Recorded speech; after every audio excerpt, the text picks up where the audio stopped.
அன்றைக்கி ஒரு நாள் கூலி படத்துக்கு தான் போயிருந்தோம். ஒரு நல்ல தேட்டராக தான் போயிருந்தோம். எப்போவுமே இது மாதிரி நடந்ததில்லை. அன்றைக்கி பார்த்திங்கன்னா கொஞ்சம் படம் தான் போட்டாங்க. ஒரு 1 ஹவர் கூட போட்டிருக்க மாட்டாங்க. அதுக்குள்ளே ஸ்டாப் ஆகிடுச்சு. ஏதோ சர்வர் ப்ராப்ளம் போல். அதனால சரி உட்காந்துட்டே இருந்தோம். ரொம்ப நேரமாக உட்காந்துட்டு இருந்தோம். ஒரு தேட்டரே காலியாக இருந்தது. திருப்பி ஒரு 1/2 hour கழித்து படம் போட்டாங்க. அப்போவும் பார்த்திங்கன்னா வரவே இல்லை படம். அதே இடத்துல தான் நின்றுச்சு.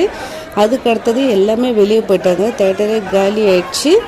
என்னடான்னு வெளியே பார்த்தா ஒரே வாக்குவாதம் போயிட்டே இருந்தது. அதுக்கப்புறமா அந்த தேட்டரோட மேனேஜர் நினைக்கிறேன், அவர் எல்லாருக்குமே டிக்கெட் ரீஃபண்ட் ஆகிடும் அப்படின்னு சொல்லிட்டு இருந்தார். அதுக்கப்புறமா பார்க்கிங் காசும் கொடுத்துட்றோம் அப்படின்னு சொல்லிட்டு இருந்தார். இன்னுமே வாக்குவாதம் போயிட்டே தான் இருந்தது. அதுக்கு அடுத்தது போலீஸ் எல்லாம் சொன்னதுக்கு அப்புறமா தான் எல்லாருமே கிளம்பணும். ஆனால் படம் தான் பார்க்க முடியல. ரொம்ப எங்கள் அக்கா எல்லாம் தூரத்துலேருந்து வந்திருந்தாங்க படம் பார்க்குறதுக்கு. அது ஒரு டிசப்பாயிண்ட் ஆயிடுச்சு அன்றைக்கி.